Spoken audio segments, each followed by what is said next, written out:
Hi folks, you're listening to the Paranormal Peep Show with myself, Andy Chaplin, and co-host Neil Geddes-Ward. Neil, how are you doing?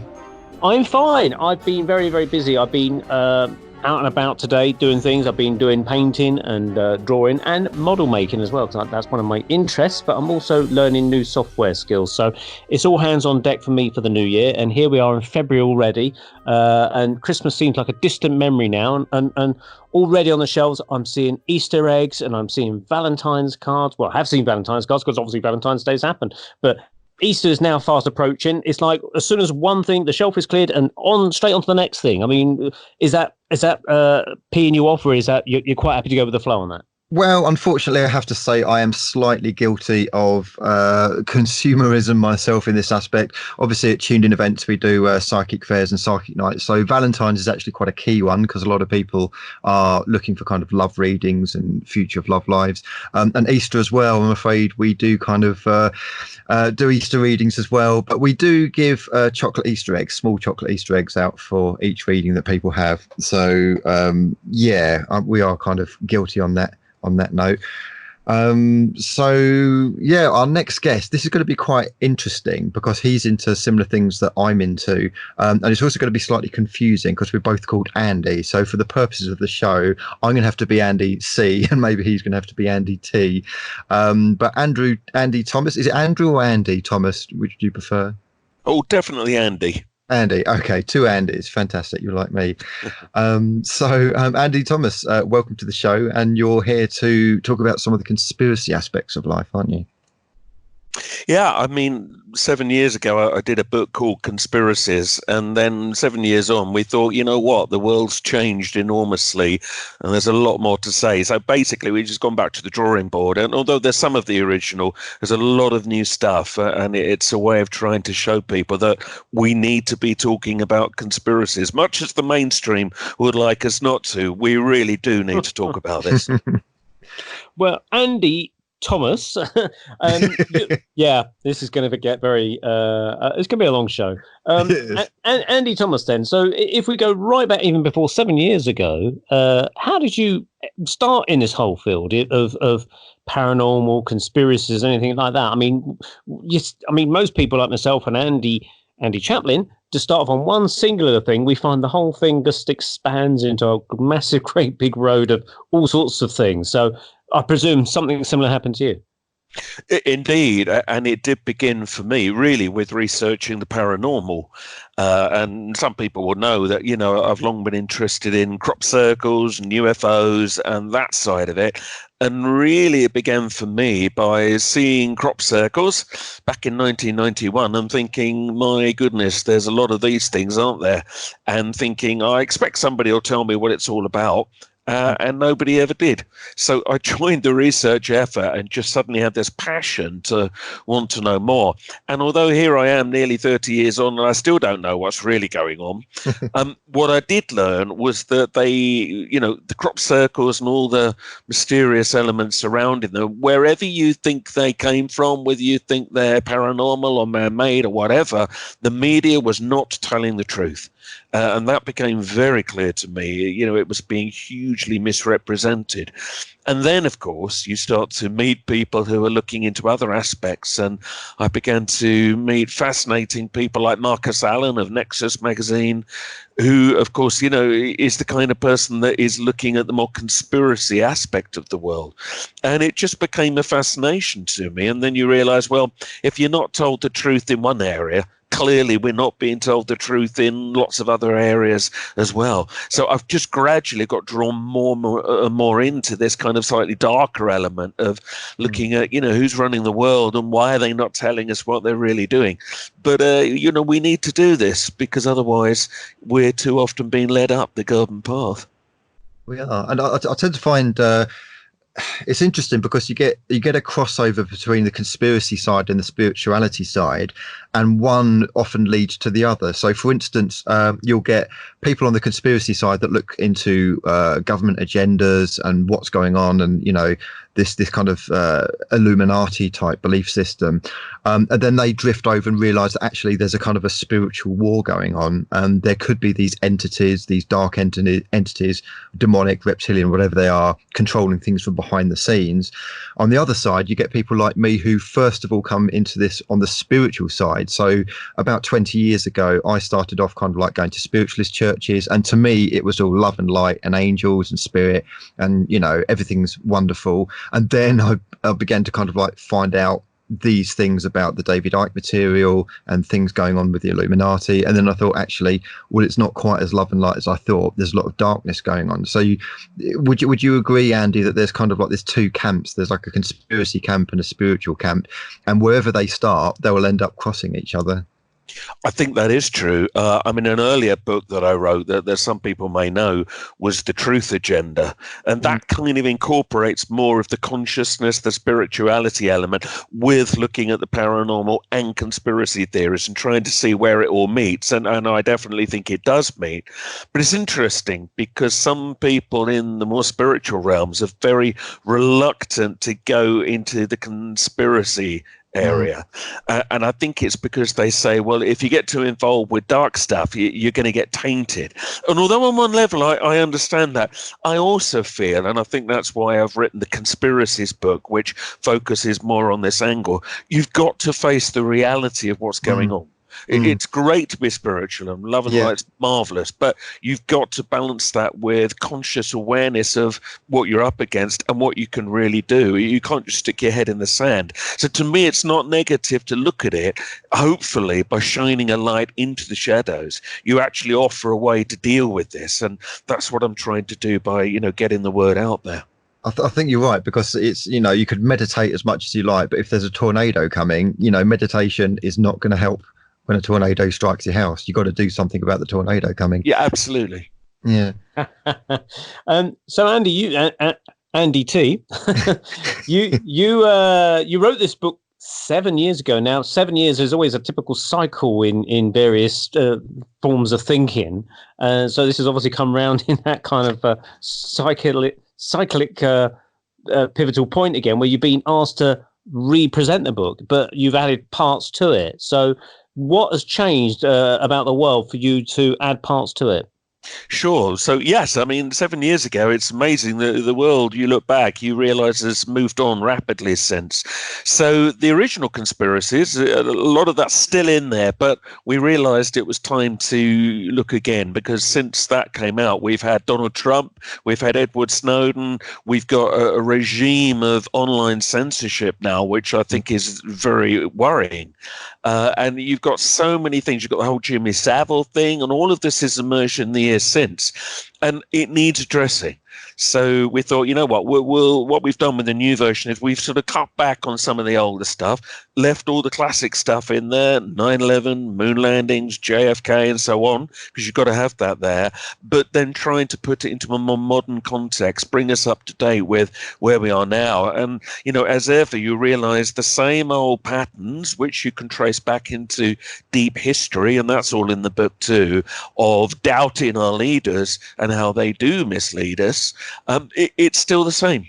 And you just see the same pattern repeating over and over, sadly, from century to century and decade to decade. And, here we are now. There's a lot of sort of big climatic events that seem to be going on in the world, and people are looking for context. And to me, if you don't look at the conspiracy angle, the idea that some of this might be deliberately deceptive, certain things are simply not going to make sense. You've got to look at that angle. Otherwise, there's a big hole. But of course, the mainstream doesn't want us to look at that angle, and that's the problem. So things don't appear to make any sense until you stop to consider, well, maybe actually a fair amount of this could be contrived, which doesn't mean that I believe in every conspiracy theory ever, but some, there's clearly enough evidence where it needs to be debated. So the book tries to pull all of this together so that, if somebody was new to it, you could give it to them and say, right, this gives you the picture. But if somebody was already well into it, it pulls all the threads together in a useful refresher way, if you like, and hopefully will reboot people to go out there and try and do something about this. That's the hope. Would you agree that it's less a case of like lots of different separate conspiracies, but more along the David Icke lines, that it's one giant conspiracy with lots of strands, and it's kind of like a connection of dots, as David would put it. On one level, I think there's a truth to that. The only thing I would say is that I'm not sure that it's all fully coordinated. I mean, this is something that I've debated before. I think there are factions within the factions, if you like. So I don't think that it is so unified that you're up against something that never falls out with itself.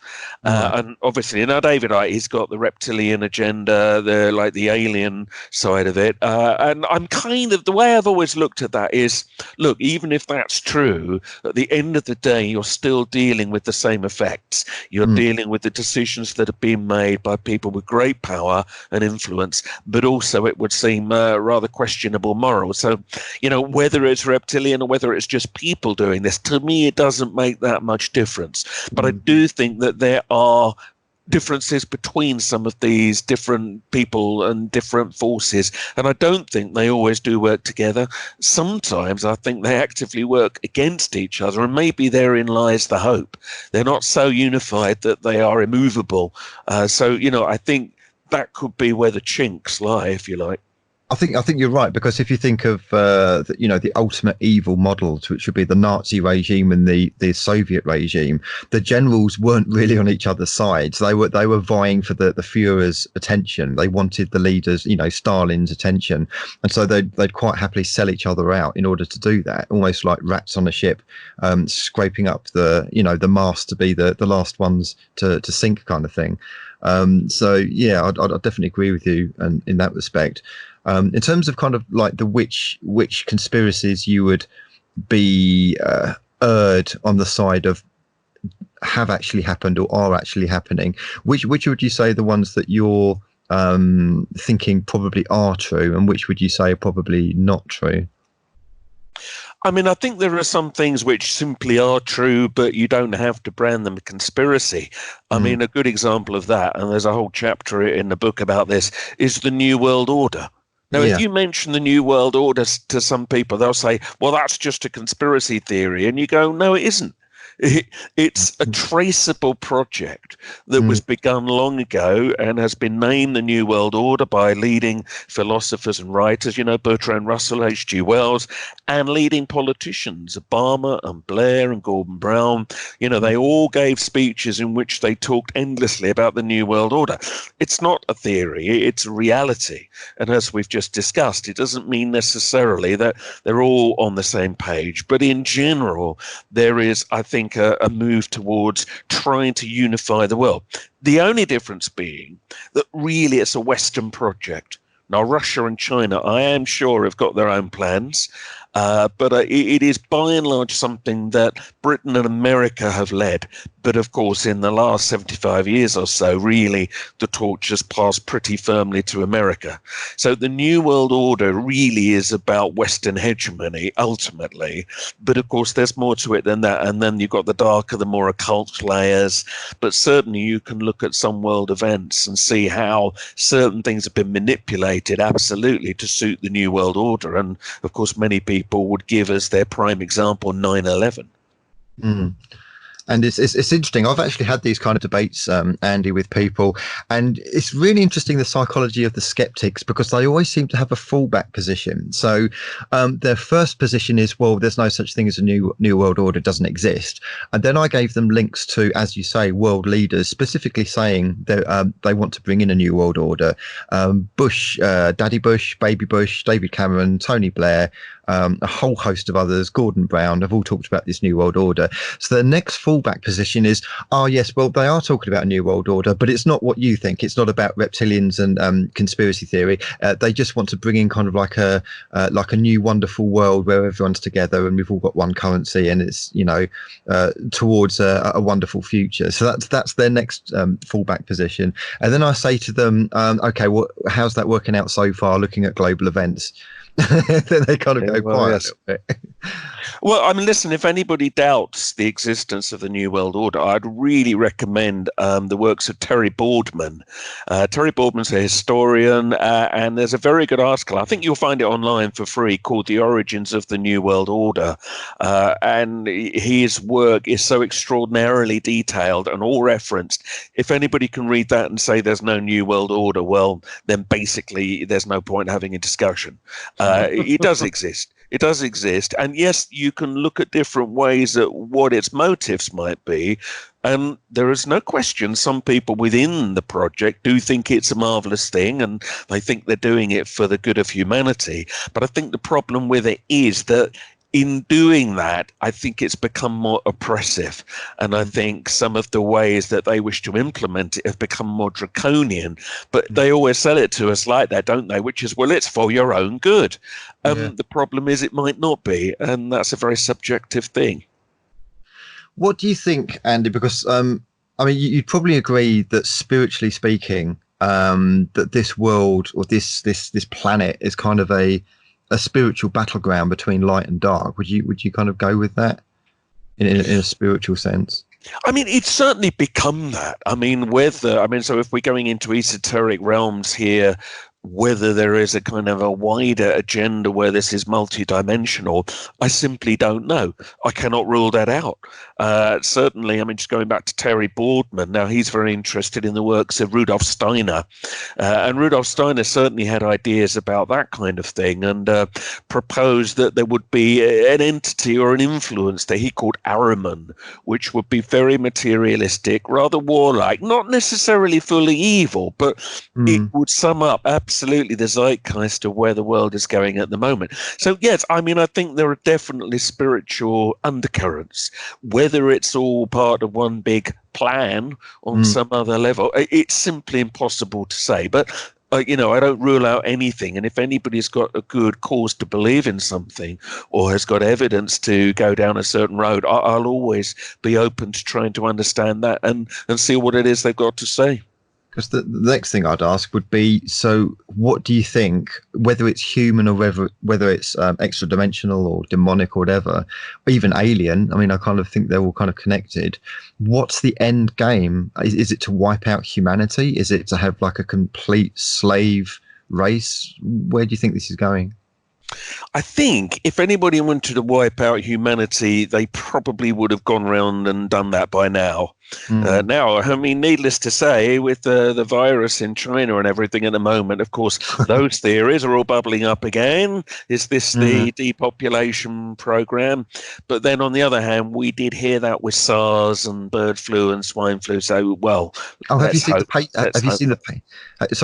patent of this, Andy? Have you come across that? Yes. So there is indeed now information coming out that suggests that far from it being a kind of a virus that accidentally grew amongst the wildlife markets in China, that actually it was manufactured. And in fact, interestingly, it's now been said that one of the main areas where this broke out is where one of China's kind of basically, biological warfare complexes is. Yeah. Which, of course, that then has resonance with what happened in Salisbury 2 or 3 years ago with the nerve gas attack just happening to be up the road from Porton Down, where that kind of stuff might well actually be. But that was a coincidence, of course, we were told. And it just so happens that Lyme disease as well broke out in a New York area quite close to their Plum Island, I think it is, their biological testing facility. Yes, it's funny that, isn't it? Funny that, yeah. Well, not funny at all, but you understand. No.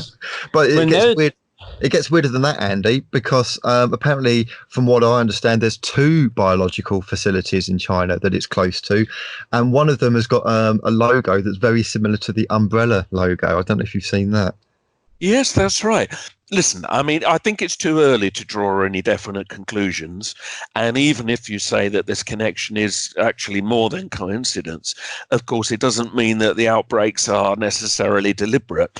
But nonetheless, I mean, in the book, I do discuss depopulation theories. There have been a number of people who, quite overtly stated, well, look, we need to reduce the numbers in the world. And I mean, you've got the Georgia Guidestones, which for anybody anybody doesn't know, this is this monument. It's like a kind of a mini Stonehenge in America that was put up within the last century or so. And it has on the stones these engravings of kind of how the world should be run. And one of them effectively lists how many people ought to be in the world to make it work.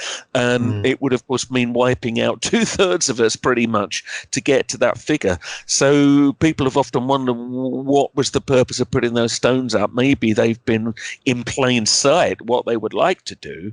But of course, we've always hoped that they wouldn't actually try and wipe everybody out, because of course there's a danger to that, which is that surely, will they be immune? Maybe they hope they are.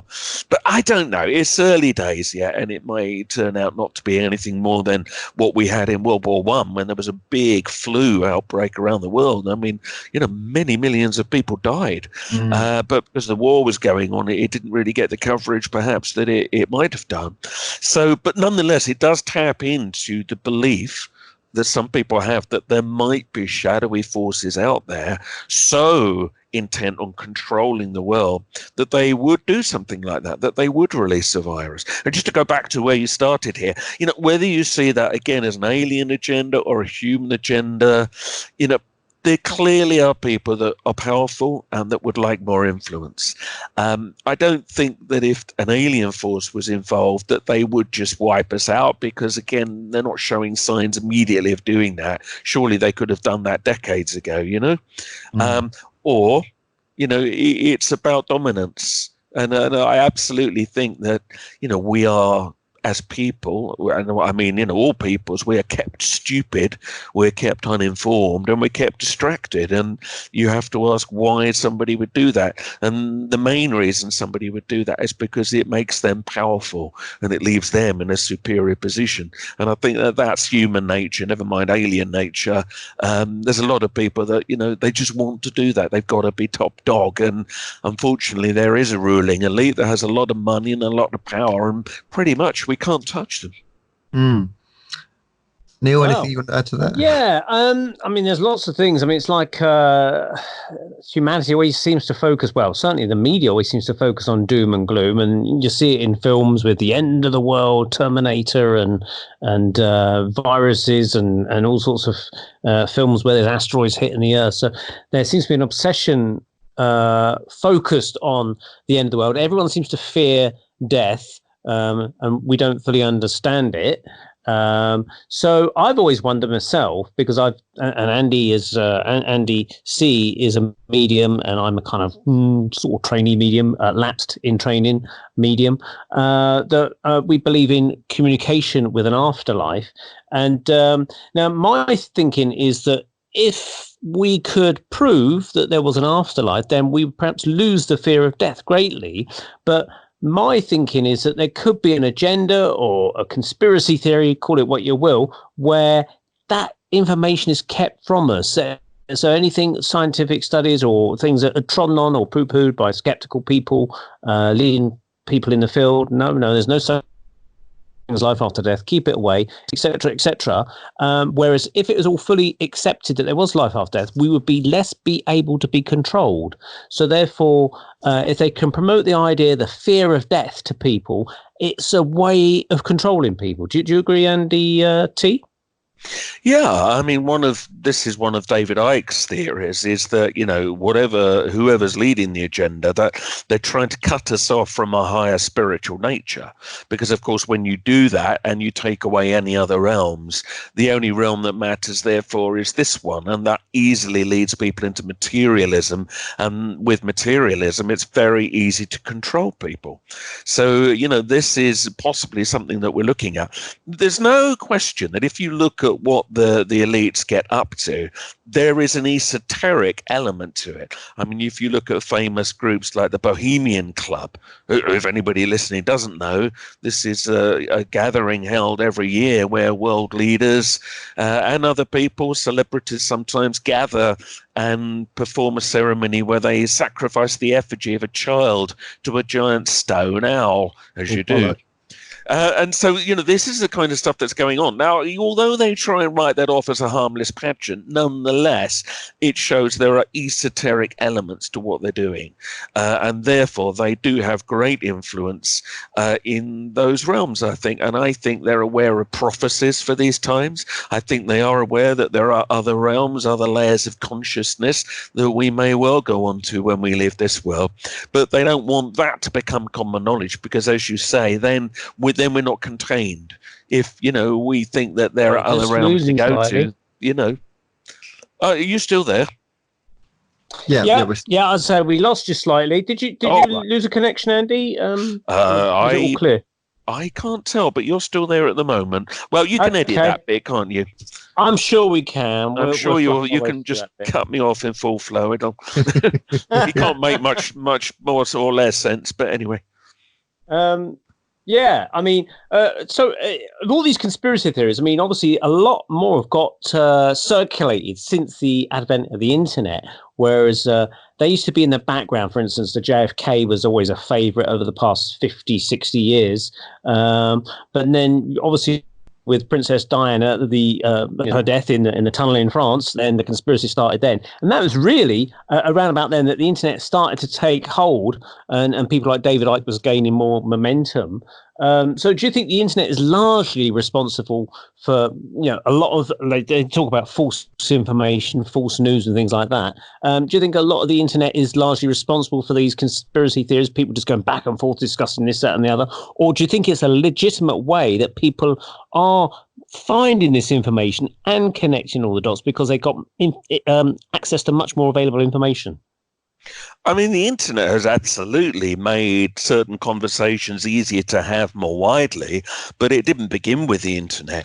I mean, conspiracy theories have been around since time began. I mean, the Conspiracies book looks at the historical precedences, and, from the day the printing press was, created, there were conspiracy theories being distributed through pamphleteering.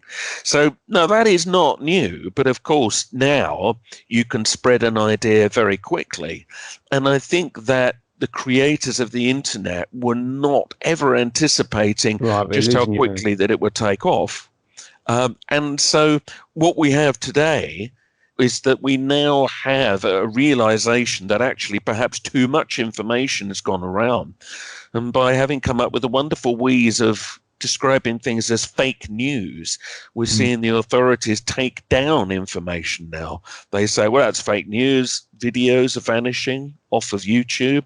Things are vanishing off of search engines. And people are being deplatformed, and sometimes not for having illegal views, but it would seem views that the mainstream has decided it doesn't like. This, I think, is a very worrying thing. And I discuss this a lot in the book because I think it's almost like the genie came out of the bottle with the advent of the internet. So yes, conspiracy thinking was there before, but now it could be distributed so quickly. I think it took the authorities by surprise, and they've been trying to find a way to put that genie back into the bottle, and now they have. And sadly, we're seeing a huge upsurge in censorship of the internet. Yeah, which is actually a conspiracy theory in itself. And my problem would be, well, who's going to be the arbiters of what's true or not?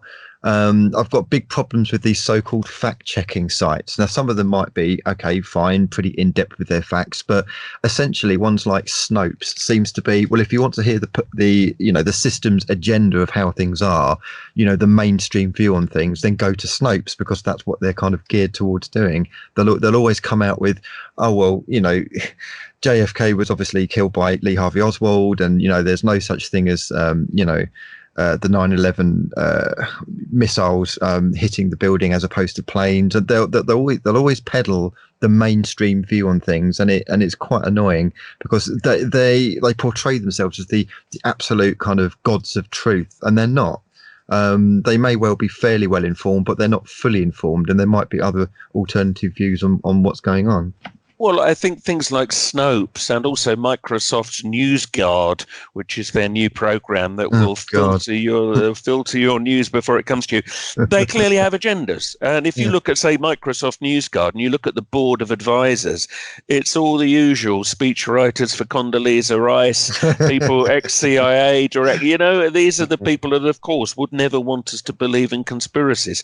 So I'm afraid it makes those so-called fact-checking services not reliable, because it's absolutely clear that they've got agendas. And yeah, you're absolutely right that when they say things like, say, JFK, it was only a lone gunman, what doesn't even make sense there is that that's not actually the view of the American state, because in 1979 they reinvestigated the shooting of Kennedy, and an official paper that was published said that there was, quote, a high probability, end quote, of other gunmen being present. So actually, the official view is not that there was a lone gunman. But the funny thing is, people on the outside of that seem to think that that is the official view. So it's funny, they're peddling ideas that are actually even outdated, even if you want to sort of say that, this is the mainstream view. So this is the problem we've got. There are always factions that want to present themselves as, the arbiters of truth. But you then have to be absolutely sure that they are balanced and that they don't have an agenda. And they very, very clearly do. I mean, another organization that some people have said ought to check all our facts for us is the BBC. Well, need I say anything more? Which has provably lied over the years. With the JFK stuff, wasn't it just a few short years ago that a load of stuff had to be released under some sort of 50-year rule or something like that, or 60-year rule of 75? I can't remember what it was. After so many years, they were, the CIA or whoever was safeguarding this information had to release a lot of this information to the public, bar a few things that they supposedly had to keep back for presumably security reasons or something like that. So with those newly released kind of bits of information, does that shed any more light on the JFK story? Well, I mean, that in itself, though, speaks volumes, doesn't it? That they say we're releasing all the documents apart from the ones we're not. What does that tell you? And so obviously what they released was essentially anodyne. And yet, that said, so they kind of said, there's nothing really revelatory here. It's everything you knew, but just in a bit more detail. Now, that wasn't entirely true, because some things did slip through their filters. And I mean, for instance, there were minutes of a speech which were given just a few months after the killing of Kennedy, in which the person made it absolutely clear that people knew there was more than one gunman. Now, they always try and tell us that's a modern view, but of course it wasn't. That was a view given on the day itself from people who claimed they heard other shots from other places besides where Oswald was. But yeah, some of these new kind of bits of information that came out actually did tell you a wider story. But what they cleverly did was just tell the public that, no, it doesn't make any difference. And of course, in not being able to see all of the documents, it renders the rest of it ultimately meaningless. But that's what they always do. There will be some things they will never release, no matter how many years go by. And as such, we're always left then, creating theories. And hence you get conspiracy theories. Because if they don't tell us the whole truth, people are going to try to fill the vacuum, to try to put the pieces together, which do not make sense otherwise in the official version. And even the phrase conspiracy theory is itself a conspiracy theory, because it was invented by the CIA with regards to the JFK assassination. I think I don't know how it was, whether they asked newspapers or whether they kind of like put pressure on editors to use the term conspiracy theory of anyone that's denying the official line. Yeah, I mean, this is said, and that is probably true. And obviously, Kennedy was the first kind of very widely discussed conspiracy from when television had been invented. So that, went quicker than it might have done before around the world. But I don't get too hooked up about these arguments about the term conspiracy theorists, because let's face it, there are conspiracies in the world. And there have always been in history, many of them very proven. And sometimes you want to discuss those conspiracies, but you don't always know the full facts. That's why you're discussing them, to try to get to the bottom of them. And so, therefore, you do the very reasonable thing, which is where you have to theorize a bit to see, what's credible and what isn't. And I always think, well, if that makes me, therefore, a conspiracy theorist, yeah, what's the problem? If you look at the dictionary definition of that term, it's not an issue. Although I know, it's become a kind of a term of abuse. That, I think, is one of the sadnesses of our current times now, where it's almost been made that if you do talk about conspiracies, you are now seen to be a little bit dangerous, a little bit of a kind of a pariah, and that, we, by talking about this, are the people that are destroying civilization, and that we must be stopped at all costs. And I do think that that's taken on a bit of a currency, because people are afraid to be branded with that. And of course, what that does is, what the whole point of it is that it shuts people up.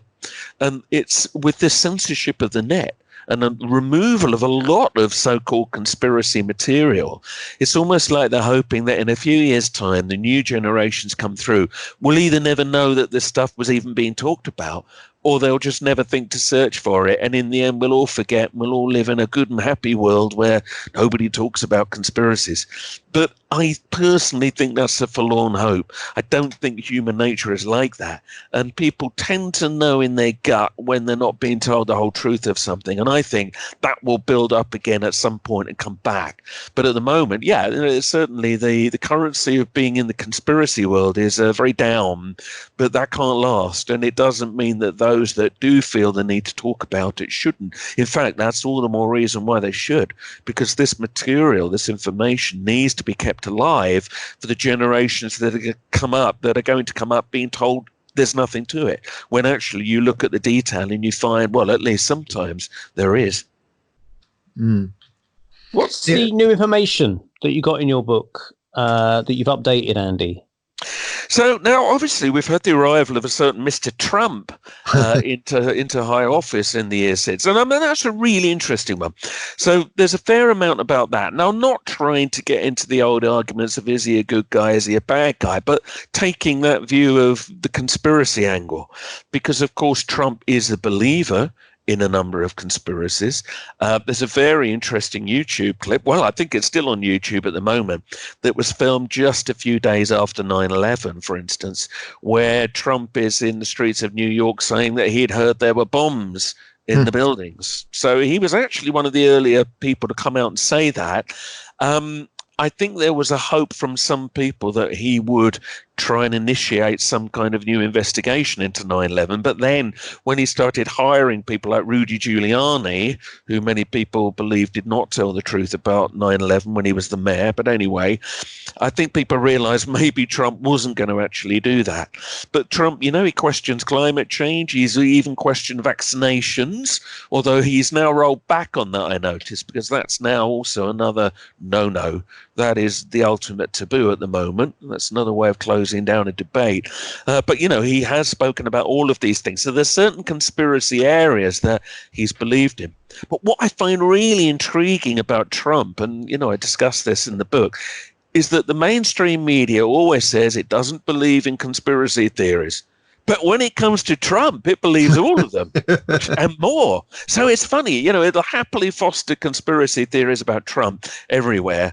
And it doesn't seem to see any sort of paradox there, but there is. So Trump's discussed a lot, but you've also got like the Edward Snowden revelations, for instance. They were something, it's almost now just passed into accepted normality that, hey, we're all under mass surveillance. And there's now been a kind of a big collective shrug. It shouldn't be a shrug. What he revealed was actually huge, but that managed to get smoothed over and we all kind of just got used to the idea. We shouldn't. And that's something that I look at, because a lot of people don't seem to quite realize what the extent of what he revealed was. So you've got all of that. You've got, of course, the Jimmy Savile thing. Now, that hadn't come out in the original book. It was just breaking surface when the original book came out. So, we're looking at that.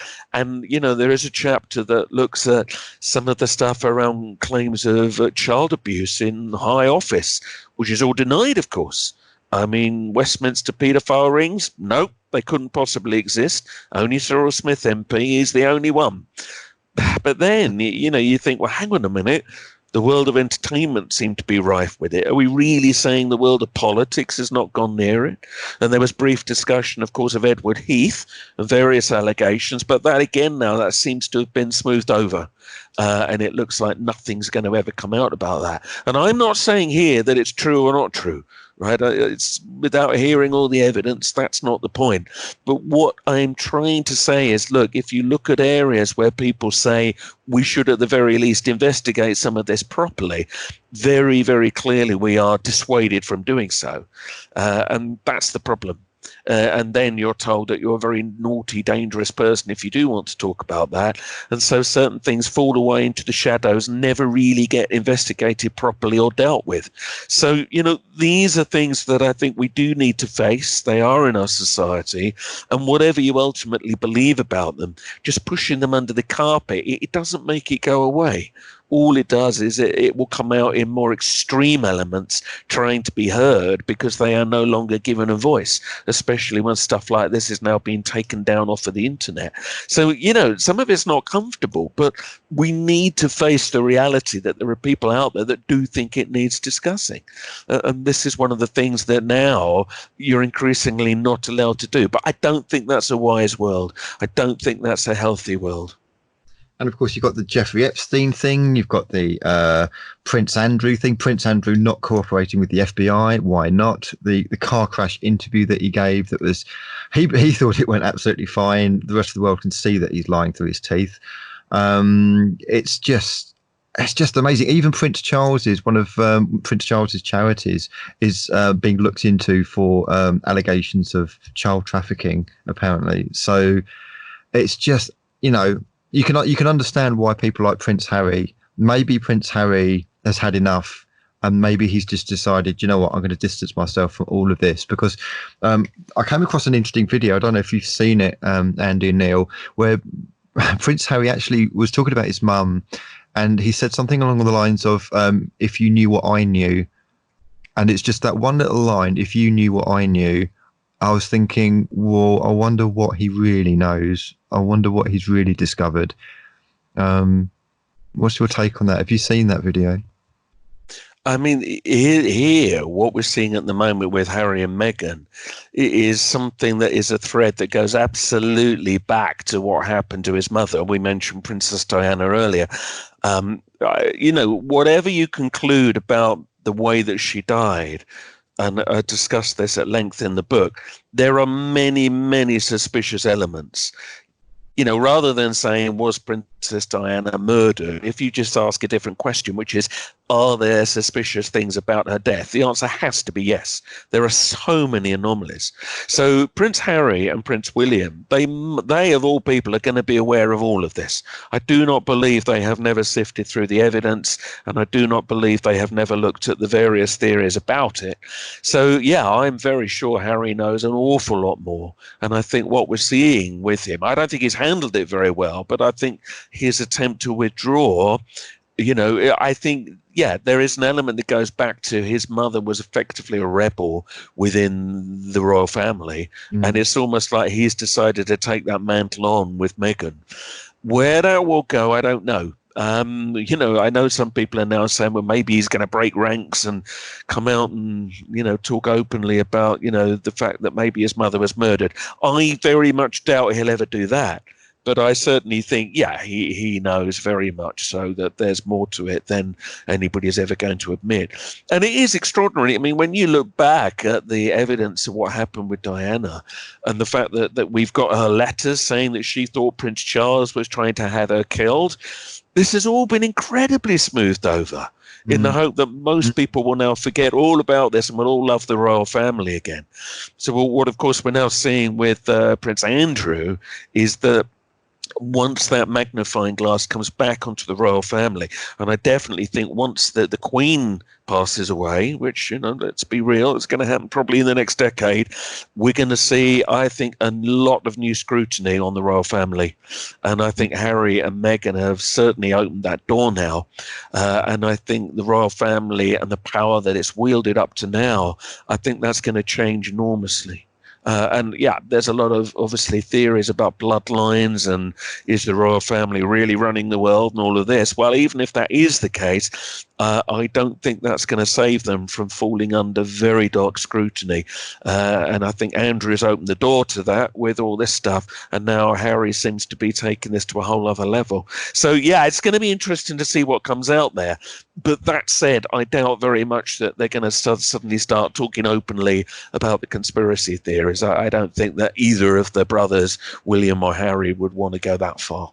I think I don't know what your view. William is probably towing the line just to keep the peace, but I think Harry, he's always been a bit more of a rebel, and I think he's maybe just wanting a bit more of a normal life. I think he seemed to be quite happy when he was serving in the army, and when he's in the army, that's probably the most. Although it's not a normal occupation because you're in a war zone, he'd be serving alongside normal people from normal backgrounds, and I think, going back to the palace, he realizes it's like a golden prison.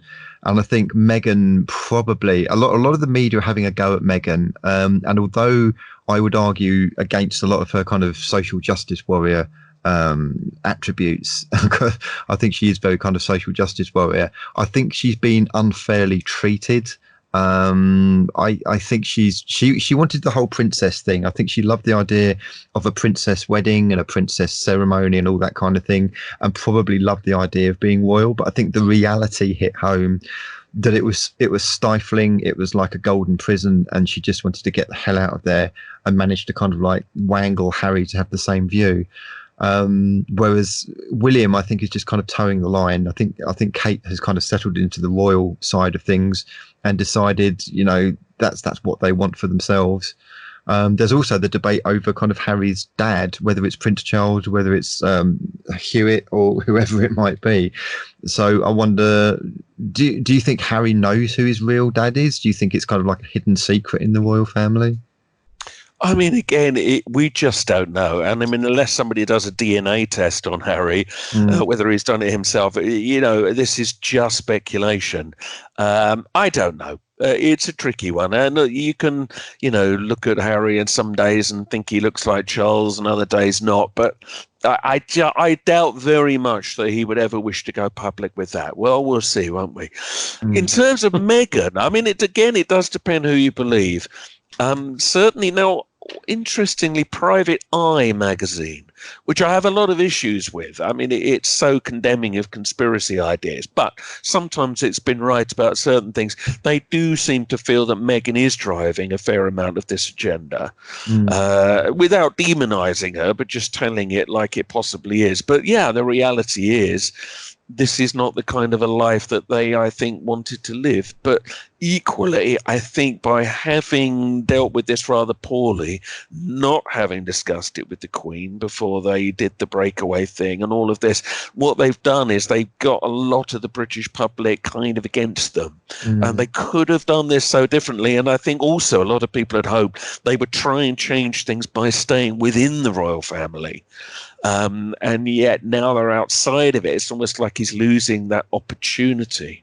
Now, I mean, remember, so Diana, in one of her TV interviews, I think she used the phrase something like the dark forces running this so she called them lizards. She did. Yes, she makes some very interesting allusions there. So I think she certainly knew that the way things were being run was not what we see on the outside. And you can be very sure that Harry will feel the same. William, I think, is more of a traditionalist. I think he's been bred to be, but I suspect he will toe the line rather more. And I think now William and Kate will be seen as the hope for a more traditional sort of monarchy carrying on. I think interesting and bumpy times ahead for the royal family. But of course, those that do believe they are all extraterrestrial lizards are going to be rubbing their hands in glee. And maybe they're hoping they're going to transform in front of the cameras one day and get it over with, The sales of tin foil will go through the roof, I'm sure. Simon put shares into Alcan Foil and all the other makes. Right, we've got to come up to a break, gents, for the first half of the Paranormal Peep Show. So join us in part 2, where we're talking to Andy Thomas about conspiracies and truth agendas and all things lizards. This is the Paranormal Peep Show on the Paranormal UK Radio Network. Planetai Publishing is pleased to announce the release of the award-winning novel The Girl Who Rode Dolphins by Michael Ganis. A mysterious young girl is discovered in the ocean off the coast of Haiti, surrounded by a pod of the most extraordinary dolphins ever encountered. Together they protect a secret cove on Navassa Island teeming with life, and which holds mysterious secrets that must be protected at all costs from dark forces intent on exploiting them. The winner of 5 book awards, The Girl Who Rode Dolphins is an exciting, nail-biting adventure set in the Caribbean Ocean that will leave you spellbound with its mixture of high-seas action and unique mysticism. The Girl Who Rode Dolphins is available in both softcover and ebook format on planetai.com, Barnes & Noble, and Amazon.com.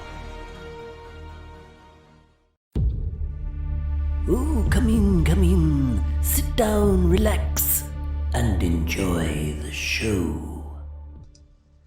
Hi folks, you're back to the second part of Paranormal Peep Show with myself, Neil Geddes-Ward, and Andy Thomas. So Neil, you wanted to lead off with what was it you said before the break? Moon landings. Yes. Yeah. We've had quite a few of these, haven't we? With the Apollo detectives, we've done our videos with Marcus Allen, and Ben Emlyn Jones, and Andy Thomas. What's your view on the moon landings? I mean, again, this is an area that, I discuss at length in the book, because it's one of the fascinating conspiracy areas that everybody's aware of now. And especially when we had the Apollo 50th anniversary last summer, it was interesting the amount of mainstream programs that had to keep mentioning the conspiracy theory that maybe we didn't really go. And although they were doing it to try to crush it, actually I thought they did a fair job of actually spreading the idea more, because a lot of people went, really? I didn't know anybody ever questioned it. So that I thought was a sign that, this is an important one. There's a lot of emotional attachment in some people to the moon landings, especially in America, of course, because, that took place at a time when you had Vietnam and then, Watergate was breaking out, and there was a sense of disillusionment. But you could hold up the moon landings as a sign of, but this is what we can do. And I think that to question it feels like a real blow to the collective psyche. And it's funny because, I give a lot of lectures to all kinds of people. And it's one of the areas you can chat about 9/11 and things like this. But when you get to the moon landing, some people feel almost personally affronted that you've questioned it. Now, my take on it and the conclusion in the book is that, whether we did or didn't go to the moon, you can absolutely say that some of that evidence that we did is not reliable. Some of the pictures are very, very questionable, and there are many unanswered questions. And just to say that there therefore isn't a case to be made that we've been lied to about Apollo, that just isn't fair. But you'd be amazed, So I had one guy at a talk not so long ago just get up in the middle, and when I got to the moon landing, he's just kept swearing at me and just had to try and stop the whole thing because he couldn't bear to hear it being questioned. And that's the trouble. People get very attached, but they don't want to then have a reasoned debate. But you need to stand back from all our emotions about it and just look at the evidence, which is what you've been doing. And, when you do that, you're absolutely fine. There's something here that is not straight without any question. You're right. I mean, the evidence and the truth with a capital T is the most important thing.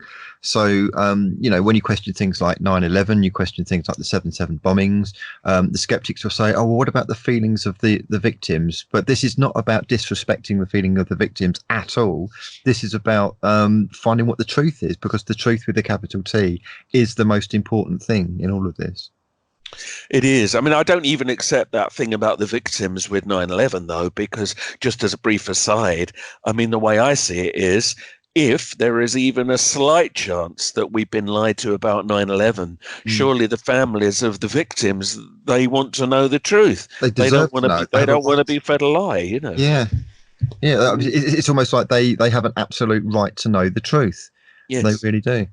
But you're right. So with the moon landings, you haven't got that element, and yet still you've got this emotive kickback. And I think you've also got an element of, particularly the scientific world, they see anybody that questions it as wanting to lead the world into this dark age of superstition, and that's not what people are trying to do. They're, like you say, they're just trying to understand why what they say doesn't match up with what we see, especially in the visual evidence.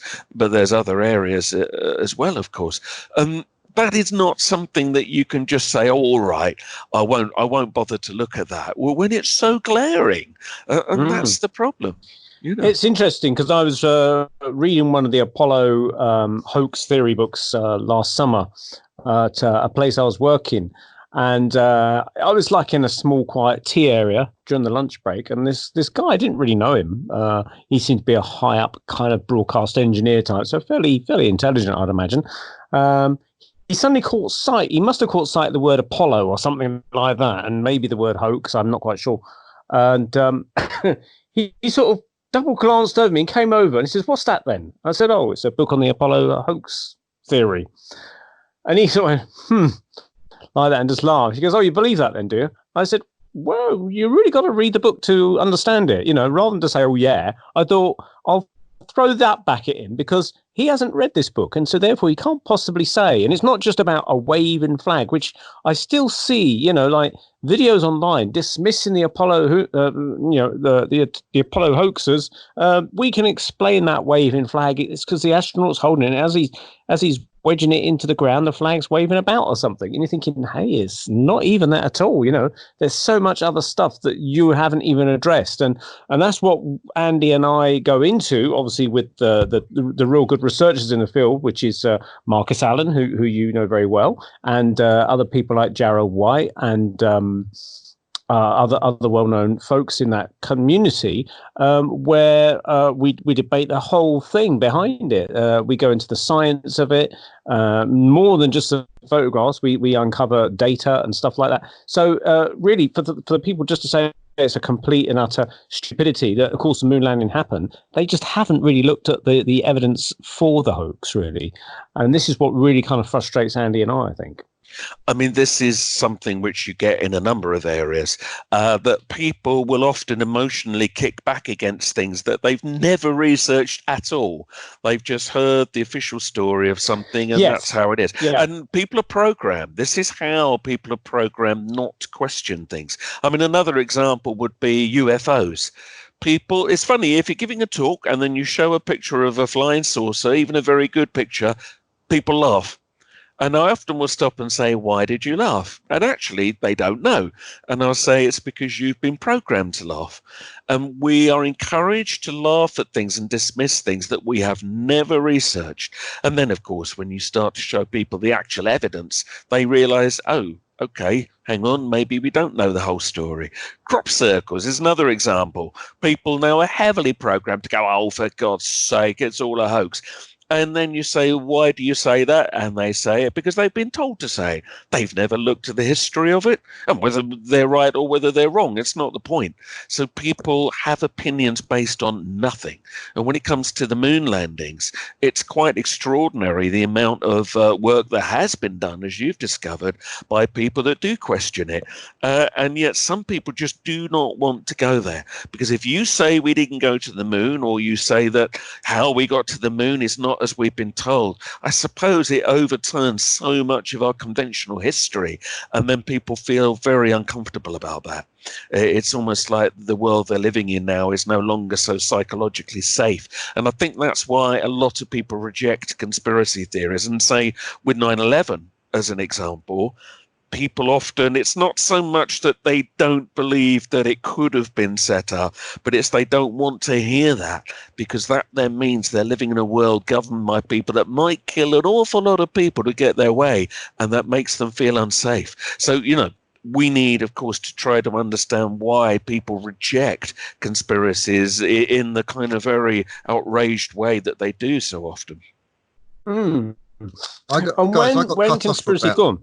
Yeah, we saw. It's okay. Carry on. We're just kind of we're discussing the moon landings and sort of finalising that. But carry on if you want to talk about the moon landings from your point of view, Andy.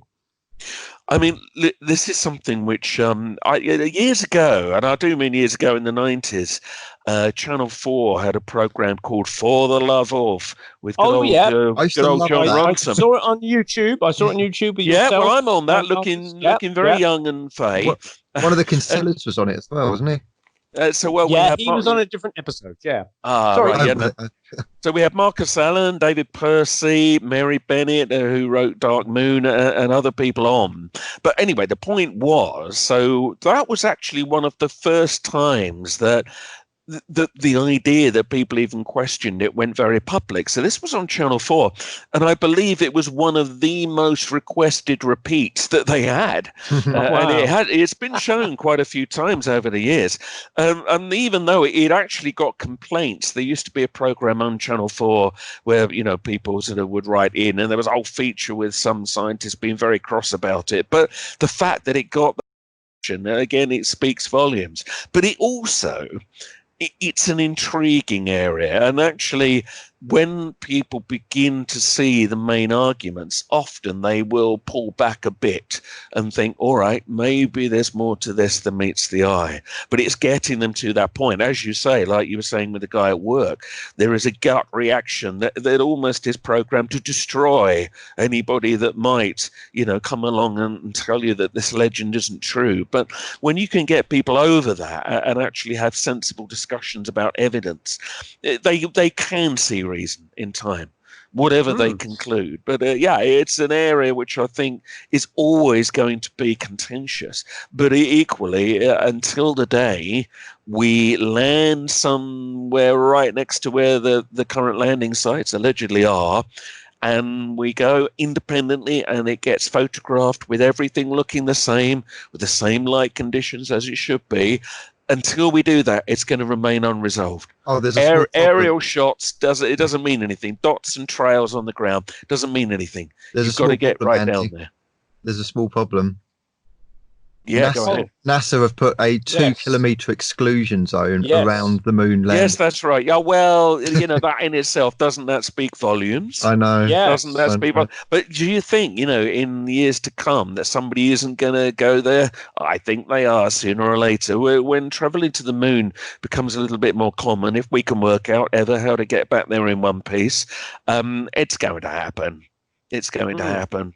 So somebody will sneak in. All those people, that currently are at NASA. I mean, obviously the people that forged this whole idea of faking the moon landings, if that's indeed what happened, are either dead now or pretty much on the wane. We're losing astronauts now, and Buzz Aldrin is pretty old now, so he's probably got another less than 10 years, perhaps, maybe a bit more, depending. It depends how much radiation he absorbed, going through the Van Allen radiation belts. But the thing I think of is that even if all those people at NASA died, it's not really the people at NASA that are controlling it. It's people well behind the fence on this one, because it's security people, FBI, CIA, or someone like that, NSA, whoever is controlling all the levers, because the the thing I read is actually a small fraction controlling even NASA. It's been infiltrated basically because they realized the moon landings could not possibly happen with that technology. And so it had to be faked, to push their agenda. And so the common argument is that you can't, how can 400,000 people keep it a secret? And of course they don't. You don't tell them. And it's only a very small percentage of people, maybe 60, 70 people who have to keep it an absolute secret. But the thing is, they're never likely to admit it because that's taxpayers' money that went into that. And that means that then if it's fake, do they then say, well, we'll pay you all that money back? Well, yes. I mean, that's one element. And one criticism of conspiracy theorists that you do hear quite often is, oh, well, there'd have to be so many people involved. You couldn't keep it quiet. When, as you've just said, actually, that's not true. You could actually pull off a pretty big fraud with surprisingly few people. That's also true of 9/11.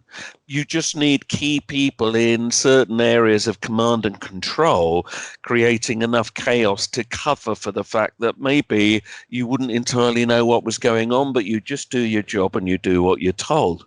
But this raises such a fascinating area because, of course, there were people in NASA at the time who were not convinced that Apollo was going to work. I mean, the first man on the moon should have been the astronaut Gus Grissom or Virgil Grissom, and he gave press conferences with the other astronauts present, where he said that he was very dubious about the odds of getting to the moon and back in one piece. And he said, he thought that their chances were very slim. That was the quote that he gave. And in one of the press conferences, he even hung a lemon on the Apollo capsule, i.e. this thing's a lemon, which is a pretty damning thing to do. And then he started to get death threats. This is according to his family. He said to his wife one week, if there is ever a serious accident in the space program, well, it's likely to be me.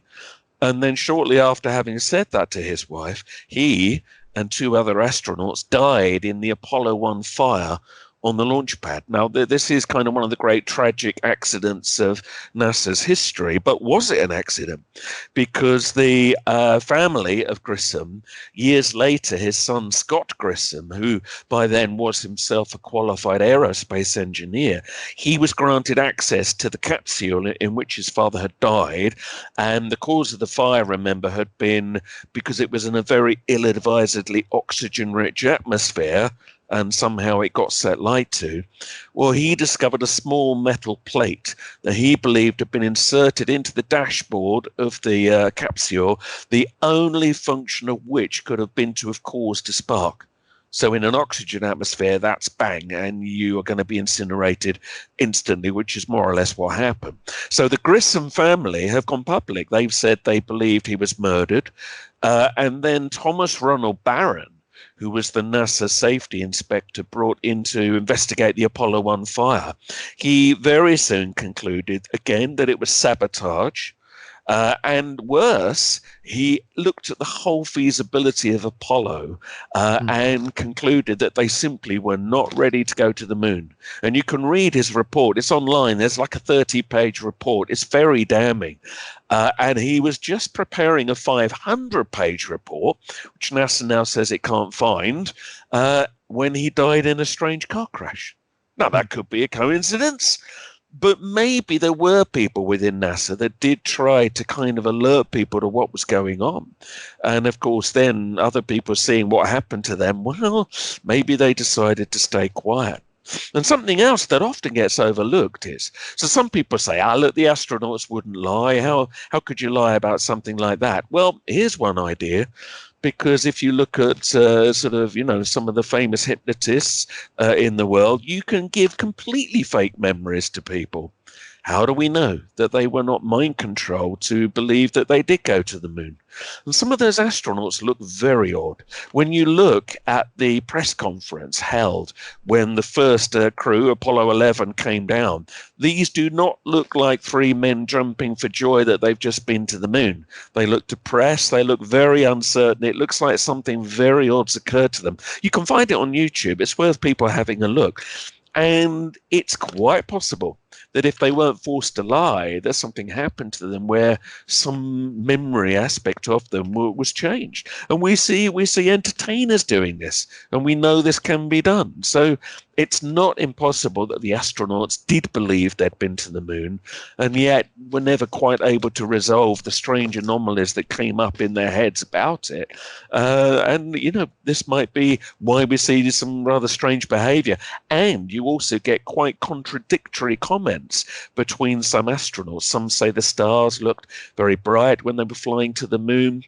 Others say they didn't look bright at all. They were disappointingly dim. Well, that's odd, isn't it? Was it that they didn't wipe the window on one of the capsules? There's a lot of strangeness here. So, yeah, it's not straightforward. And just to say, well, you couldn't get the whole of NASA involved doesn't mean anything, because as you've just said, no, the whole of NASA probably wouldn't have been involved. And we need to remember also that NASA was essentially a military outfit with a veneer of civilian stuff going on there. And they would have done what they were told. And there would have been other agencies involved that even some of the normal NASA personnel probably didn't know were involved. Mm-hmm. And there's also Neil, who's the guy that did the Apollo analysis? Yeah, I was just literally saying, reading my mind. Peter Hyatt. Peter Hyatt was an American voice analysis, statement analysis guy who's worked with the FBI and people like that. He appeared on a program called Rich Planet. You can find it on YouTube, called Analyzing the Astronauts, and presented by Richard D. Hall. And he basically engages the services of this gentleman, Peter Hyatt, who basically is given 2 interviews by some of the Apollo astronauts. One is a Sky at Night interview given about a year after the Apollo moon landing, and it's Neil Armstrong being interviewed by Patrick Moore, British astronomer, on the Sky at Night back in about 1970, I believe it is. And a second one is where it's Bart Sibrel, who is basically cornering Buzz Aldrin at a book signing event in a hotel, basically saying, swear on the Bible, you didn't go to the moon, and he's very challenging and confrontational towards him.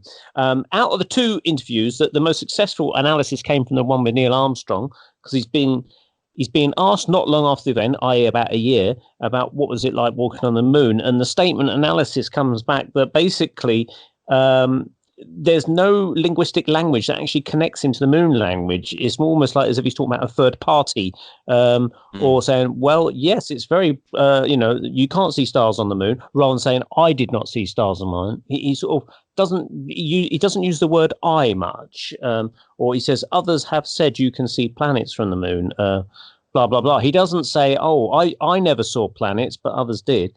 And basically using all that voice statement analysis, this guy, and the irony is that this Peter Hyatt, the analysis guy, was a firm believer of the moon landings, and he actually came out at the end of the program and said, I'm absolutely shocked at what I've just researched, because I, for one, believed wholeheartedly in the Apollo moon landings. And to back up my research, to double check that I wasn't being stupid, I passed the whole of this interview over to my wife, who's also analyzes voice statements, and she came to the same conclusion. And so now they both came to the conclusion that they don't believe the Apollo moon landings were real. So it's very interesting, and anyone's interested, I'll say, go onto YouTube and type in Analyzing the Astronauts, Rich Planet, and you'll find that whole thing on there. So it's definitely worth a watch for anyone interested in the Apollo hoax conspiracies. Did you know that Neil Armstrong didn't take place in the 40th anniversary of the Apollo 11 landing as well? Yeah, I mean, Neil Armstrong was famously quite reticent about the whole thing. And, people have tried to say, well, he was a shy man, he was a humble man. But, yeah, I think you do have to wonder. Interestingly, just going back to the royal family, anybody that watches The Crown, which is, of course, the big Netflix series, they might have noticed in the last series there was an episode where the Duke of Edinburgh meets the 3 astronauts, and they come to visit him in one of their homes, and the astronauts aren't remotely interested in talking about having been to the moon. All they want to do is lark around. And although I'm not suggesting for a minute that the Crown's saying we didn't go to the moon, I didn't think it did them any favors either to portray them like that. So whether that's true and that's how they were, but again, when Prince Philip's trying to talk to them about, well, what was it like, they don't want to respond. So if that is true, I thought it was very interesting. So there we go. Watch The Crown. You get all the truth there, obviously. Yeah, Not. I did read a book about a year and a half ago by a gentleman, and I forget his name off the top of my head, talking about, and it's an English guy talking about.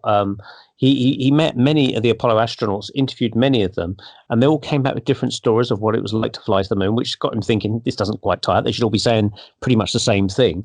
But Yeah. he said one of his side things is that he goes and does talks at schools about meteorites and that, because he actually collects meteorites and sells them at shows. So he kind of does a science-based educational thing for schools where he talks about meteorites and comets and things like that. He briefly touches upon the Apollo moon landings. And at one of them, one of the old technicians that's helping him tidy up at the end of the talk, a really old chap, he said, just happened to say to him, says, "Oh, by the way, back in the 60s, I used to work at Cardington Hangar Halls up in Bedfordshire, which is where they used to have the R101 airships, huge, great big hangars." He said, and I was working there, and he said, and I met Neil Armstrong and Buzz Aldrin, who had come over to the UK to do training in those hangars. And that's not a very well-known fact, allegedly fact, I'd say. And thinking, that's interesting. Why would they come all the way to the UK to practice Apollo moon landing runs? Because they got all of America to do that.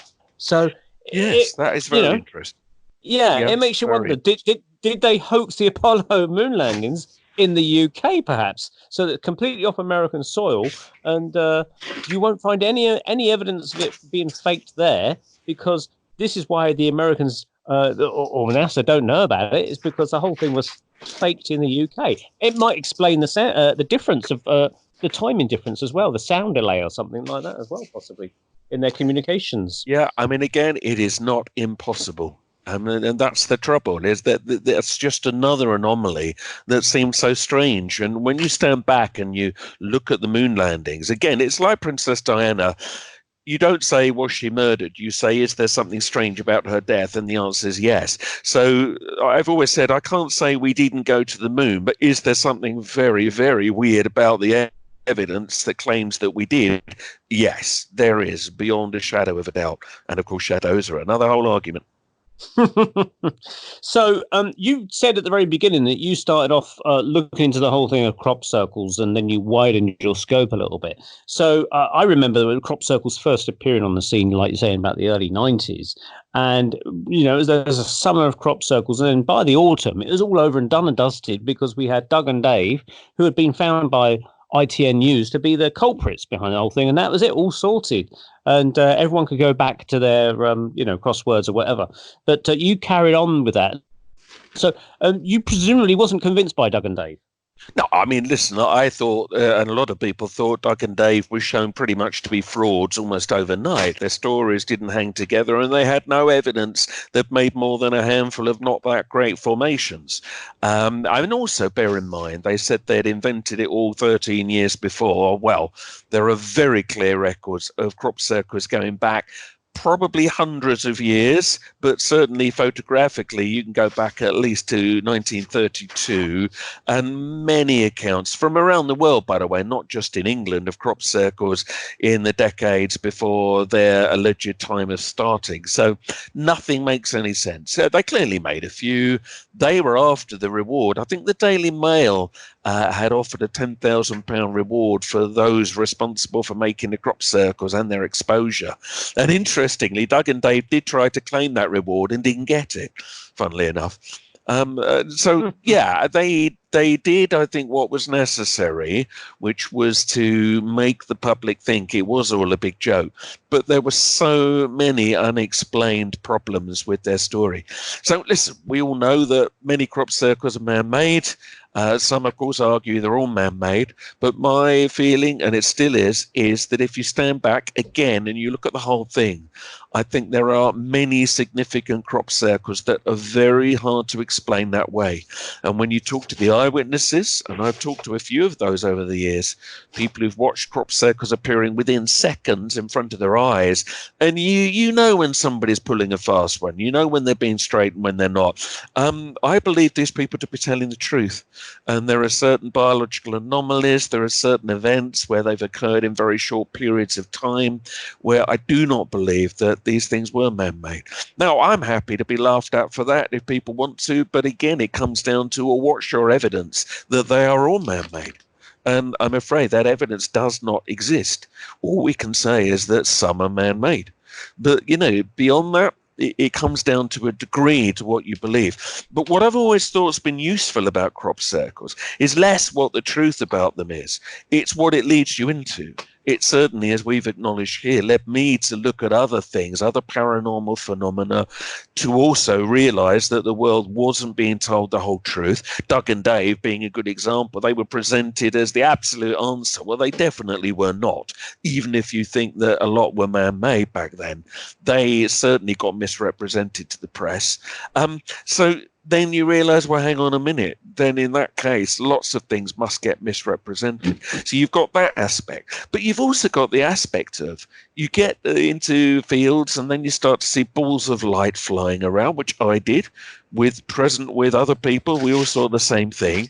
And you realize, okay, there's peripheral phenomena going on here. And whatever's causing this is not something you can easily explain away. And even some of the human circle makers have said the same. They've seen the balls of light flying over their fields. And so what that does is it leads you to become aware that there's a lot of other mystery subjects out there that need consideration, but almost none of them are represented correctly in the mainstream. And that, I think, it really set me on the crusade to try to put the other side of the case. So if all crop circles do is just bring people in to that world and just to realize, okay, maybe it's not as straightforward as we thought, then they've served a function. And there's other things, ghost research, UFO research, that do much the same. They open up a world where you realize that for all the debunking, there are cases that are very, very hard to explain away. You mentioned ghosts then. I remember when you did the talk for my group in High Wycombe, you talked about ghosts. You say there's a lot of evidence that ghosts exist, whatever they may be, is the crux of the matter. But lots of scientists are quite happy to debunk them without further investigations in them. Can you explain a bit more about that? Well, I mean, this is again where you've got this divide between the scientists and real people. Now, I give an awful lot of talks, and it's not a boast, it's just a fact. So I meet an awful lot of people. And of course, when you've given a talk and you're talking about ghosts and the paranormal, people realize, okay, he's not going to debunk me. He won't laugh at me if I share a story with him. So they will come up to me at the end of a talk and they will often share stories. I mean, literally every talk, somebody's got a story. And ghost stories, it's some of the most common things that I hear. And these people are not wacky. I give talks on the whole to very mainstream groups and some alternative groups. And some of these people, they are very credible. They're very professional. They work in good jobs. And they've told me about incredible things they've seen, which you cannot simply say are just hallucinations. I mean, just to give one example, a couple of years ago, I met a couple who claimed that they lived in a country cottage, and they were sitting by the fire with their chairs either side of the fire one evening, and they both saw this, and a woman dressed in, period dress, old-fashioned dress, suddenly appears walking out of the fireplace, basically, stops, looks at them, obviously has an awareness that they're there, and then just walks on and vanishes. Now, they both saw this, and they both said, yeah, absolutely, that happened. And that's therefore not a hallucination. You've got a lot of CCTV footage which has picked up very strange things, to the degree where if you just say that every single bit of that footage is all fake and fraud, I just think it gets to a point where it's not credible, because a lot of people have nothing to gain by putting this stuff out there.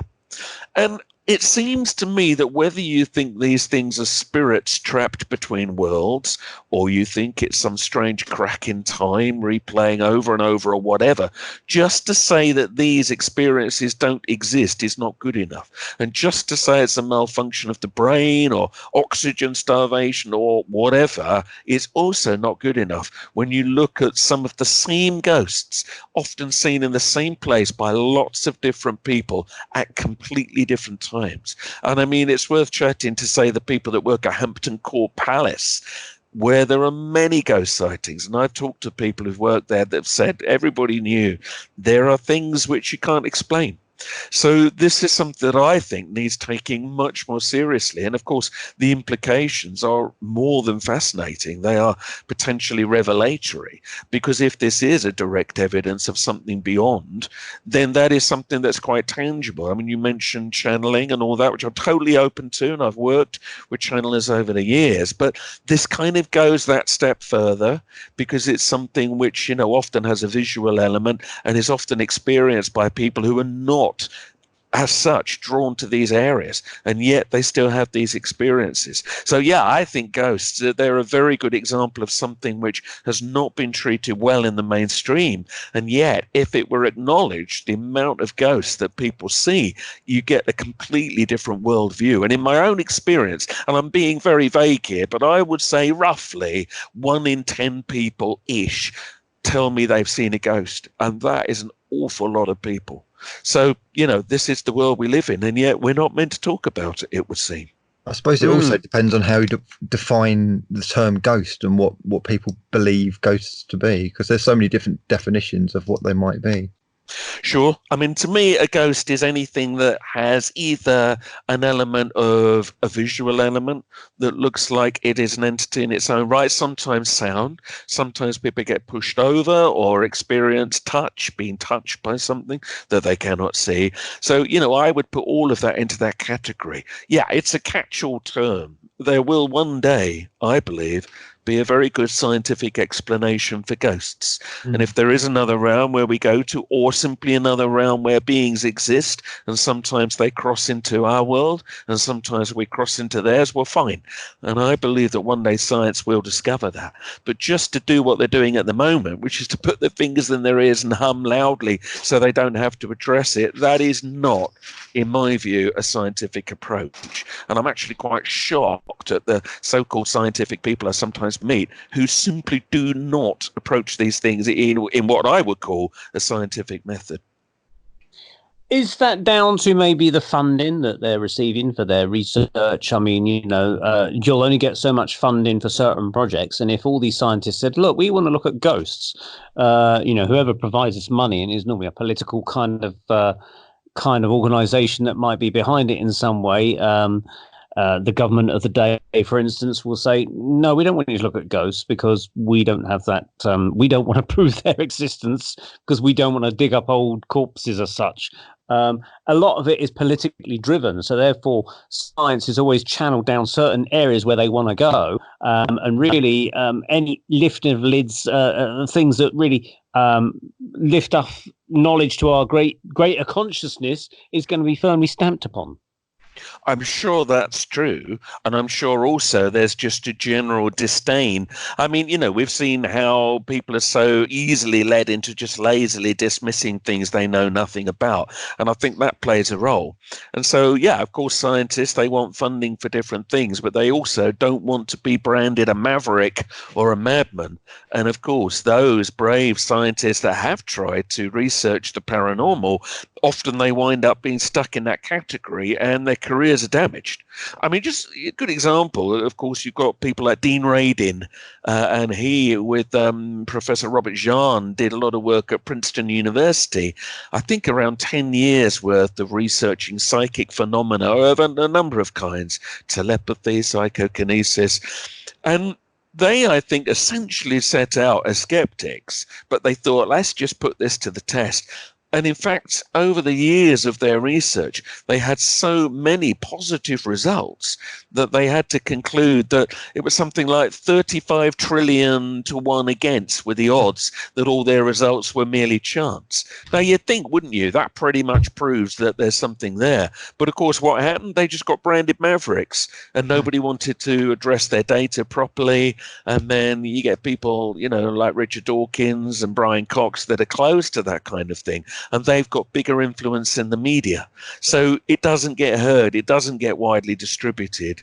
And you just hear about the debunking. And that then when you look often at these alleged experiments that have debunked this stuff, it's usually so loose, so poorly carried out that it means nothing. Whereas the Princeton experiments were actually carried out in very controlled conditions, and yet still people don't seem to want to hear about them. And that's the problem we've got. So I think, yes, there are agendas. We've already acknowledged it in this interview that the powers that be have clear esoteric interests and I think esoteric knowledge. But I think you've also got just that habitual sense of skepticism, which we've all been encouraged into. And in the media especially, that's really sunk in. But I think in the world of science, they've declared this narrow band as reality, and anything that seems to fall outside of it, they're not interested, and so they debunk. But I don't think that is fair, and I believe one day science will discover this for itself. And I mean, if you just look at a lot of quantum science, it appears to make no sense at all, and some of it might therefore begin to explain the areas that we're interested in, but as yet they still don't want to make that leap. But I think eventually they will probably have to make that leap. You've got to wonder if there's like an official email that goes round to people saying this is what you must believe, this is what you must kind of put out. It's bizarre, isn't it? Well, maybe, but maybe they don't need to do that, because I think they've just cleverly encouraged people to be, ridiculing of anything like this to the point where it's just become reflex, just to deny and debunk. But this is always the hope that this could be changed by people becoming aware of the alternative evidence. And yet that is what's been taken away from people with now this very highly selective internet that we have. So, we've got to keep these kinds of discussions going. Well, what you just said, Andy, about, is there an email going around? A similar thing happened, I believe it was the Condon report about UFOs when they were looking, the project to look into UFOs, I forget what it's called now. Back in the 60s. And they were basically looking at all the evidence, but they'd already pre-decided that they said, we've got to present this in a way that it can all be written off. And that was pre-decided even before the report had been compiled. Yeah. So it shows, in a sense, that that's a conspiracy within itself, that they plan to debunk UFOs, and they wanted to select the weakest cases of UFOs to present to the public that they could be written off easily. Anything that they can't write off, they shoved under the carpet or put it in a secret file somewhere, I think.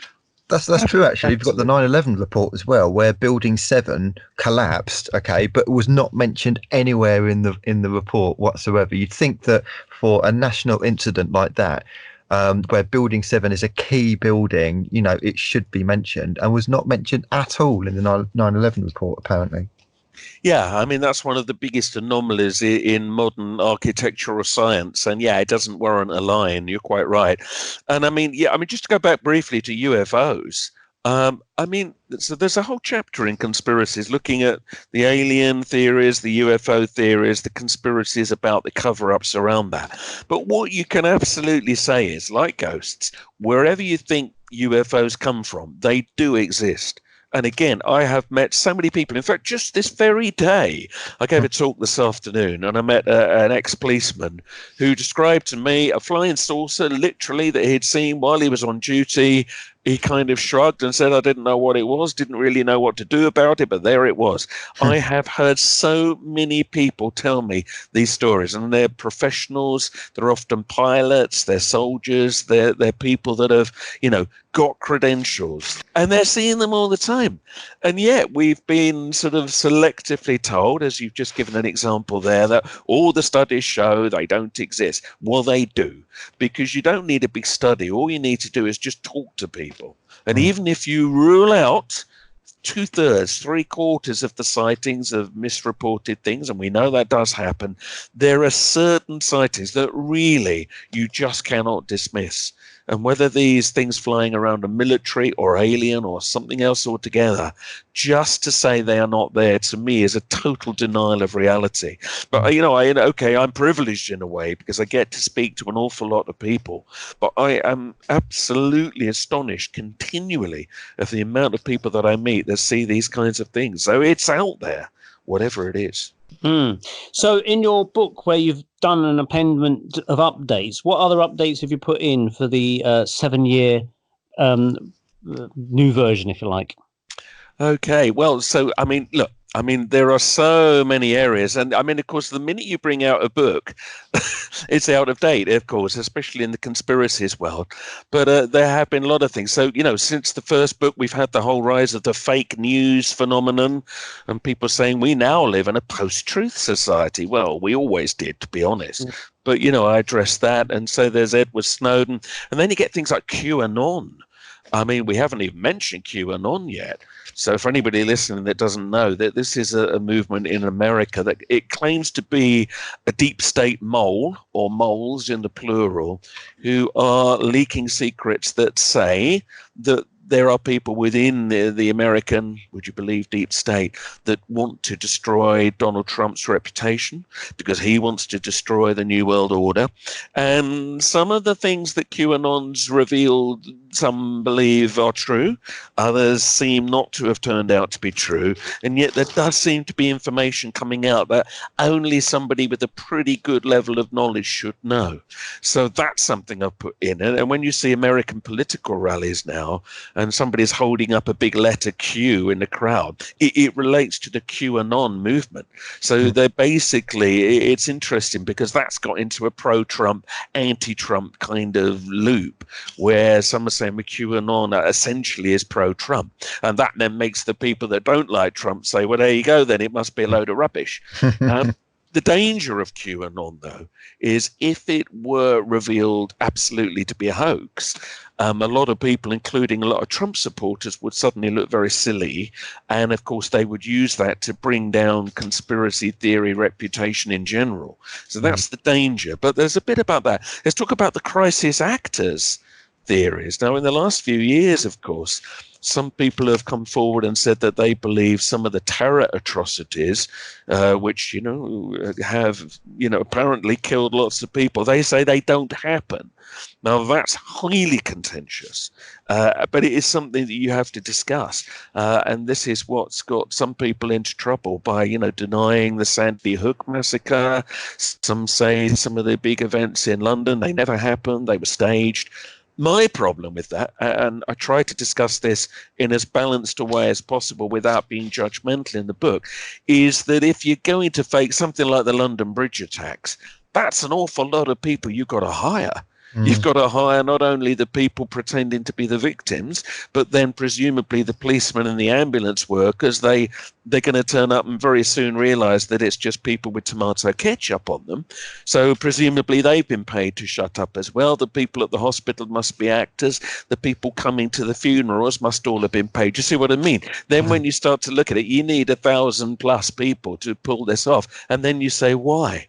If you've got forces that are willing to kill 3,000 people on 9/11, why not just do it? Why not mind control somebody to do something like this rather than pretending? So I try and look at the pros and cons of that. And yet there is film, I think it was in Iraq, of a car bomb going off in a street. Yeah. Have you seen this? And then all the people realize, whoa, hang on, they all run into the street and lie down because, of course, it has great political value to make it look like there were more victims. So I'm not saying it's never happened, but I think the claims now that any terror attack must be crisis actors, I think personally stretches credibility. But again, I'm trying to discuss this without being judgmental, because I do know some people that I respect that do believe that occurs, and I want to understand why. But, and also in the book, you've got a discussion of the whole Salisbury nerve gas attack. Or was it, which we talked about earlier? There's many anomalies around that story. And, the fact that this deadly nerve agent was apparently at some point stored in a perfume bottle, which even the people carrying it surely would have been vulnerable. Where people were, where the Skripals went that day, there are many unanswered questions. And yet we're told categorically it was these 2 Russian people that did it. Well, maybe it was, but the evidence that's been presented so far certainly doesn't seem to support that. So this is the kind of stuff that's all come up in the last few years, and I look at that and other related incidences and just trying to sort of take people to where we are now, but also continually to make clear that if we don't discuss this stuff and if we don't keep discussing it, it's all going to be buried, and that's not healthy. And the censorship program. And by the way, if anybody wants to have a look, go onto YouTube. Ironically, it's still on YouTube, but there's a whole talk I give called Censored, which is looking at this. And I don't think many people have quite realized just how much now the online world is being cut and pasted. It's actually quite frightening, and how voices are now being silenced, not for having illegal views, but for purely questioning the status quo. And if we keep going in that direction at the moment, you will not be allowed to even have a website that talks about conspiracies. I can see we're heading for a world where nobody will host them. They're already deplatforming people, taking them down off of Twitter and things like this. How long before a host company being threatened by people saying, we're going to sue you if you publish this stuff? Because now, remember, platforms are publishers as well as just platforms. I can see entire websites being taken down. And we're heading into this partly because a lot of people haven't realized that this is now accelerating so rapidly. We need absolutely to look at this. So there's a lot about that. There's a slightly campaigning tone's not quite the right word, but I try to get people to be aware of what's occurring and keep discussions of all these areas alive, because whatever you conclude about them, it's not right just to say you must not talk about it, you will not talk about it. That doesn't make it go away, and that just creates a stupid world where we're all pretending this big lump under the carpet isn't there, and if we keep doing that, we're all going to fall over it one way or the other. And of course, you've got the shadow banning aspect. So you've got people who are posting things and they think that everyone else is seeing them, but in fact they're not, because it's being restricted without them even knowing. Yeah, totally. Well, I mean, if you try and post something about, say, something conspiratorial on Facebook or something, it's amazing how many people it doesn't reach these. Quite astonishing. So the whole thing, yeah, is very, very clever. Or you might think it's reached people, and as you say, you find that it hasn't. So, yep. Every tool is being deployed now to silence these voices. We can't let that happen. If we do, we'll live, I think, in a very stupid world that is going to wind up absolutely down a kind of an Orwellian road that will crumble. I don't believe ultimately you can stop people from having sensible discussions, but the aim would seem to be for now to try to do that. And you can only hope the pendulum will swing back in due course. Right. Well, there we go. It's absolutely fascinating subject and can go on and on and on. Obviously keeps evolving with time, of course. Andy, so where do we go from here? What are you doing any presentations this year? Any more books in the pipeline? So, I mean, listen, I'm always somewhere, speaking somewhere. If anybody's interested in finding out where I'm speaking, by the way, if they go onto my website, which is truthagenda.org, you can see some upcoming dates. There's lots of videos to watch there. So they're all on YouTube, but you can find them all on my videos page. Lots of lectures and me discussing in much greater detail, some of the things that we've just talked about here. And of course, a lot of information about the books, Conspiracies, but also some of my other books. There is a new book somewhere coming in the pipeline that's probably going to head back a little bit more towards looking at paranormal aspects, but it's in the early stages, and that probably wouldn't be for another year and a half or so. But I do have other things that I do want to look at. But at the moment, just trying to get word out that the book Conspiracies exists, and trying to get people to pass it around so that people can get a good accessible overview, of all these things that we've talked about. Great. Okay. Any last words, Andy C? No, I think basically we'll have to get other Andy back on at some point to do a round 2 with this. When he's got his book, the paranormal book out, of course, in about a year and a half, we'll definitely have you back on for that. Okay. Well, thank you very, very much, Andy Thomas of the truthagenda.org, presenting your information on the conspiracies there. And for anyone that's interested, just go onto Amazon and type in Andy Thomas, and you'll find all his books on there listed, I hope, or indeed his website.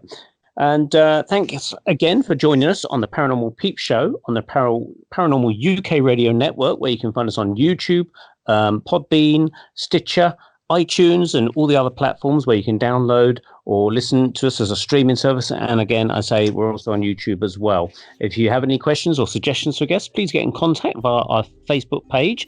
That is the Paranormal Peep Show on Facebook. Join us and place comments there if you wish, or indeed on the YouTube page as well.